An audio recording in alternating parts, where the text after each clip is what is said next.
bom dia, boa tarde, boa noite para você que está aí me vendo mais um pouquinho para a gente aprofundar sobre o período imperial do Brasil. E agora, falando especificamente do Segundo Reinado, ou seja, o governo de Dom Pedro II. Vimos nas cenas de capítulos anteriores que um adolescente, 14 para 15 anos, depois de um golpe dado lá pelo grupo dos liberais no período regencial, assume o trono. É óbvio, com todo um jogo de interesse, principalmente por conta de várias revoltas que estavam acontecendo no território, o poder é centralizado na mão do imperador. Independente da idade, é o imperador. Tá, com base nisso, a gente tem que entender como é que foi essa política, de que forma que um garoto, não sozinho, é lógico, os liberais estavam junto, vão controlar, administrar o começo do período do Segundo Reinado. Acompanhe comigo aí pra gente ver como que se desenvolveu a política nesse período. Vamos lá então para o período imperial, mais especificamente o Segundo Reinado, né? O governo de Dom Pedro II. Olha aqui as fases dele, né? Ele assume quando garotinho, 14 anos, né? Após o golpe da maioridade. Depois aqui ele já na sua fase mais adulta, mais madura, e aqui já um senhor, já no final do período. Nós vamos dar um jeito de compreender todas essas fases então. Para a gente entender, é importante a gente relembrar que Dom Pedro ele assume o governo com 15 anos, né? O golpe foi dado quando ele tinha 14 e aos 15 anos ele entronado, ou seja, ele é colocado no trono do Brasil. Aqui é uma cerimônia no qual ele, o menino, um garoto, assume logo depois dos liberais. Aquele grupo que queria mais uma descentralização do poder, queria um pouco mais de liberdade, apoia o golpe da maioridade, no qual Dom Pedro II se torna maior de idade com 14 anos. Bem, depois desse golpe da maioridade, onde que ele é coroado já com a idade de 15 anos, nós vamos ver que esse garoto tem desafios. Por exemplo, ele tinha que conquistar aí as elites locais. As elites de modo geral. Veja que nós não estamos falando de qualquer um, não é um grupo de adolescentes. São pessoas aqui que já têm uma lábia, que já têm um conhecimento e que também têm muitos interesses. Ele vai ter que administrar isso daí. Vai ter que pensar e fazer com que uma coisa que o pai dele começou, né? Que era fazer com que a população se sentisse brasileira, ter um sentimento de Estado nacional, formar a nação. Ou seja, um povo não basta apenas ocupar o local, ela tem uma cultura, ela tem um território, e isso vai fazer com que crie-se uma identidade. É isso que Dom Pedro vai ter que continuar, visando o que o pai dele já queria. Ou seja, ele vai assumir um governo com as suas leis próprias, criando assim uma identidade, formando o que nós vamos chamar de Estado-nação, ou seja, um país que é o aspecto físico, territorial, e os aspectos políticos, como Estado, e ao mesmo tempo fazer com que todos respeitem tudo isso daqui.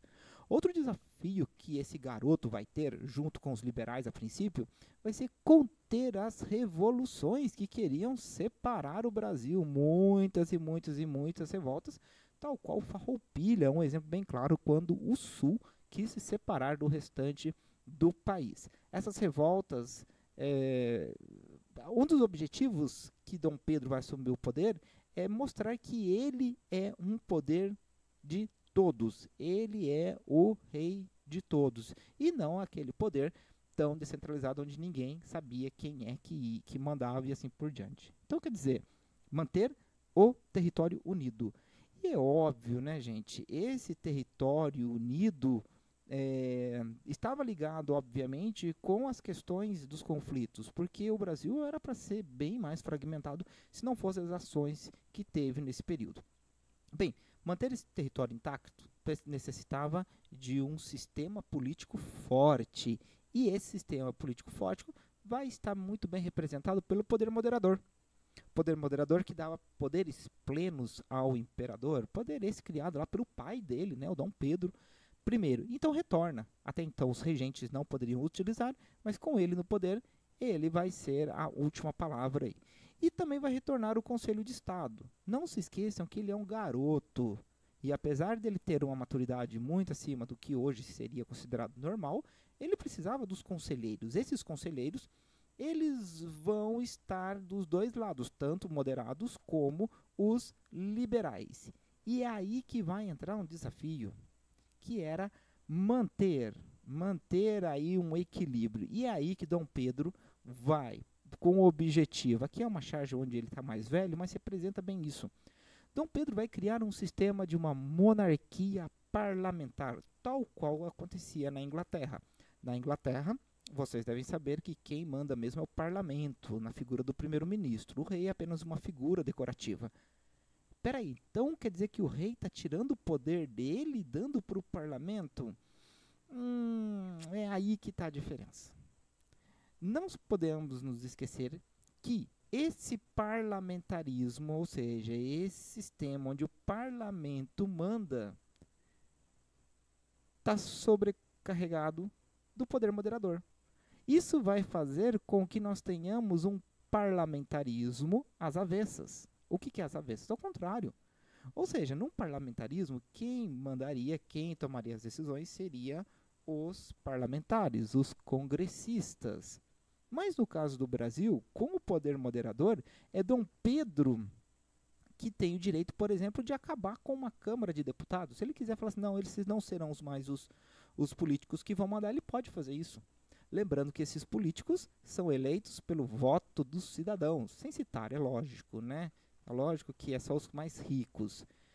Vai ter um primeiro-ministro nomeado pelo imperador, que também nomeia e demite a hora que ele quiser esse primeiro-ministro. Esse primeiro-ministro escolhe os outros, nomeia os outros ministros. Mas veja que tudo está na mão do imperador. Por isso nós vamos chamar de parlamentarismo às avessas. Porque na Inglaterra o rei não tem poder. Aqui ele tem e muito poder. E aí esses dois partidos que nós já tínhamos, que era o conservador, lá, o moderado e o liberal, também conhecido como Saquarema e Luzias. Por que tem esse nome? Porque eram os bairros de onde eles se concentravam no Rio de Janeiro. O bairro da Saquarema e de Santa Luzia. Eles vão defender coisas diferentes. Então, por exemplo, o conservador defendia a centralização do poder. Nós já vimos isso anteriormente. Enquanto que os liberais queriam descentralizar o poder. Mas, tirando isso, os dois eram a mesma coisa. Ambos defendiam, por exemplo, a escravidão. Ambos defendiam os interesses da elite. Então, tirando essa questão de um defender um poder mais forte no Rio de Janeiro pela figura do imperador, o outro defender que as províncias tenham mais autonomia, defendiam os mesmos interesses. Antônio Francisco de Paula Holanda Cavalcante de Albuquerque, é o nome do cara, que é tudo isso aqui mesmo. Ele tinha uma frase que deixava bem claro essa situação. Ele dizia que nada se assemelha mais a um Saquarema do que um Luzia no poder. Ou seja, é a mesma coisa. Quando o Saquarema está no poder, ele defende os interesses que um Luzia defenderia se ele estivesse no poder. Não mudaria nada. É sempre os interesses individuais deles. E essa política, ela foi bastante conturbada, né? Porque depois do golpe da maioridade, onde os liberais ajudaram no poder, eles passaram a compor o gabinete de Dom Pedro II. Só que vamos ter muitas disputas, inclusive nas eleições, conhecida como eleições do cacete, porque estavam lá com cacetete para bater no povo. Os liberais, com o objetivo de continuar no poder, fizeram muitas irregularidades nas eleições. Então, quer dizer, violência, roubaram urnas, falsificaram votos, espancaram e até assassinaram pessoas por conta da política. Por isso, eleições do cacete. Com todas essas falcatruas, mesmo assim, os liberais acabaram perdendo essas eleições. E Dom Pedro, por conta de tudo isso, acabou destituindo, né, tirando, trocando o governo liberal pelos conservadores. Isso desagradou os liberais. Então, Dom Pedro faz o quê? Faz uma política de revezamento. Olha que esperto. Então, num mandato vão ser os liberais no poder, no outro mandato os conservadores, os moderados. No outro vão ser os moderados, nos outros os liberais. Com isso havia um equilíbrio no poder. E Dom Pedro conseguia, assim, administrar da melhor forma possível o seu reinado. Tá aí, Dom Pedro, então, começa a tentar equilibrar e colocar o poder nas suas mãos. Você pode pensar, nossa, gente, eu mal consigo administrar o meu quarto direito e o moleque já estava administrando o país. Sim, gente, teve uma formação diferente, é óbvio, não podemos comparar o hoje com aquela época. Mas as coisas não viviam só de política, precisava ser do dinheiro e aí é que entra café. Café. Palavra-chave, termo-chave, se você gosta, se você não gosta, não dá para negar a importância do café para o Brasil. E o café era o Vale do Paraíba, seja o paulista, seja o fluminense, seja o Rio de Janeiro, mas o café teve uma importância muito, muito grande aí. Presta atenção para vocês entenderem essa grande locomotiva econômica que o Brasil teve, que foi a produção cafeeira. Acompanhe comigo. O Brasil era o café e o café era o Vale do Paraíba. Tá aqui a nossa grande economia que vai se desenvolver na região do eixo Rio-São Paulo e depois vai para o Oeste Paulista, nós vamos ver agora. O café, gente, é o que vai dar grande sustentação para o governo de Dom Pedro II, principalmente a partir de 1830, já no finalzinho do governo de Dom Pedro I, e começa a se estruturar no governo dos regentes, mas consolidado mesmo no segundo reinado, o café se desenvolvia cada vez mais. Essa produção do café ela está ligada diretamente a uma produção muito forte da indústria que acontecia no mundo. Nós estamos falando de um período de segunda revolução industrial. E o que acontecia? Perante isso, as produções aumentavam muito e era necessário deixar o povo acordado. É isso mesmo, o café, graças à cafeína, ele é um estimulante. Então se tomava muito café para se dar mais energia, para as pessoas não terem sono.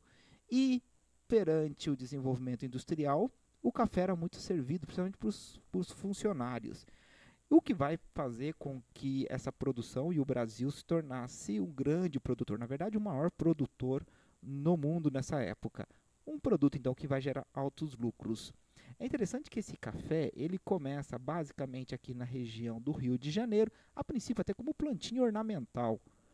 E ele vai espalhando para outras regiões, veja aqui a região do Espírito Santo, mas em especial essa região aqui, olha, a região do Vale do Paraíba, o Vale Histórico, região de Resende, Vassouras, entrando no estado de São Paulo, vendo a região de Bananal, Areias, Arapeí, São José do Barreiro, vindo para Guaratinguetá, Taubaté e assim por diante, vai fazer com que essa região fosse muito rica. Porém, esse café, ele também teve outros produtos que vão concorrer com eles, mas não chegava perto. Basta a gente verificar aqui, por exemplo, quanto que o açúcar cai, mostrando a queda do Nordeste. Vejam aqui o algodão, couro. Se nós somarmos toda a produção aqui, a gente pode perceber que não chega nem perto do que era o café nessa época. Ao mesmo tempo, nós vamos perceber que esse café ele não fica, ele passa. Você pode observar pelas datas e pelo mapa.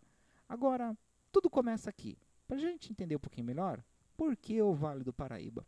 Bem, temos aqui um pouco da geografia do Vale do Paraíba. Podemos perceber que nós temos aqui uma coisa chamada Mar de Morros. Esses mares de morros eram super propício para a produção do café, também chamado de meia laranja. Vocês podem ver que ela tem a parte aqui, era boa para a produção. Por quê? Porque quando se produz, geralmente, se produz em curva de nível, para que não haja o desgaste do solo. No caso do Vale do Paraíba, nós não tivemos isso, nós tivemos o contrário. Nós tivemos a produção, olha, na vertical e não na horizontal. Essa é uma imagem muito interessante da época que mostra bem isso. São escravos que trabalhavam aqui no Vale do Paraíba. Porém, quando chovia lá em cima, a água vinha, descia e isso esgotava o solo. Porém, o capataz que estava aqui embaixo era muito mais fácil para ele vigiar os escravos trabalhando. Esse vigiar dos escravos que trabalhavam na época fazia com que a produção aumentasse muito. Terra, quando era desgastada, você trocava de lugar. Escravo, você tinha que aproveitar ao máximo possível. Veja, aqui está o Mar de Morros e aqui está o café sendo escoado e trabalhado por mulheres, homens. A gente pode ver aqui que a produção era muito ampliada. Mas é óbvio, quanto mais se produz um produto só e nessa questão da vertical, vai gerar problemas. E os problemas estão ligados basicamente ao solo. Isso vai ser destruído. O solo, que já não era lá da melhor qualidade, ele vai passar a ter processos de corrosão muito forte. Esse processo de destruição, e o que exigia muita mão de obra, vai demandar cada vez mais terras. E essa produção extensiva vai sair do Vale do Paraíba e vai para onde? Para a região do Oeste Paulista, região de terra vermelha, né? Eles chamam de terra roxa. E isso vai fazer com que a produção saia do Vale do Paraíba e vá para a região do Oeste Paulista. Mas é óbvio, o Vale do Paraíba vai ficar com uma elite muito forte, que são os barões de café, que vão deixar suas marcas nos casarões, nos solares, nas grandes fazendas aí da região do Vale do Paraíba. O Vale do Paraíba em si, a gente pode dizer que vai ser a região mais rica do Brasil, sem dúvida nenhuma nesse momento. E esses personagens vão ser tão ricos que eles vão começar a pensar dentro das suas ideias próprias. Enquanto Dom Pedro estiver apoiando, eles também apoiam. O problema é quando Dom Pedro não mais os apoiar. Mas não era só o Vale do Paraíba, é óbvio. Nós temos outras produções por várias outras partes do Brasil que, como eu disse, não chega próximo do que era o Vale do Paraíba do café. Mas nós temos a borracha, que começa a se desenvolver graças também à segunda revolução industrial na região do Amazonas. Nós temos a cana-de-açúcar, que nunca deixou de ser produzido, isso é importante a gente lembrar. Uma pecuária no interior do Brasil, mais especificamente região de Goiás, Mato Grosso, o Sul, que era muito forte nisso. Ainda alguma mineração já muito precária, já não se compara ao período dos auges das Minas Gerais, algodão e assim por diante. Ao mesmo tempo, graças a um processo de desenvolvimento da segunda revolução industrial, nós temos produção de linhas de ferro, linhas férreas, o trem que aos poucos começa a entrar no Brasil. Essa produção de trem traz consigo toda uma medida de modernização do Brasil. A revolução industrial aos poucos começa a chegar aqui, com a construção de estrada de ferro, comunicação através de telefone e telégrafo. Dom Pedro incentiva muito isso. Iluminação a gás, coisa que até então não existia. Então começam a trazer essas tecnologias para cá. E em 1844, uma mudança radical. A tarifa Alves Branco vai fazer com que as taxas alfandegárias, os impostos que os ingleses pagavam apenas 15%, coisa desde lá de Dom João VI, vai aumentar para 30%.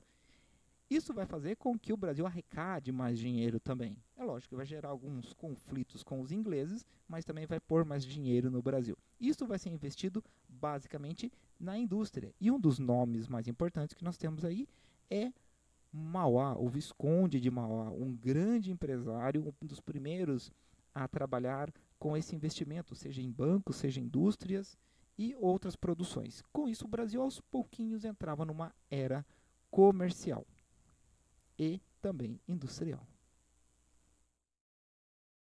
Terminando esse conteúdo, é óbvio que foram muitos anos, mas basicamente é isso que você precisa saber. Que o Brasil teve uma política muito voltada para os interesses dos cafeicultores. Na verdade, o Brasil era formado pelos cafeicultores. Dom Pedro tentava equilibrar de um lado ou do outro essa política econômica, e o café, com uma mão de obra escrava muito forte, se desenvolvia. E o Vale do Paraíba se destacava nessa época. Gente, no mais, serão cenas dos próximos capítulos. Acompanhem comigo. Tchau, tchau.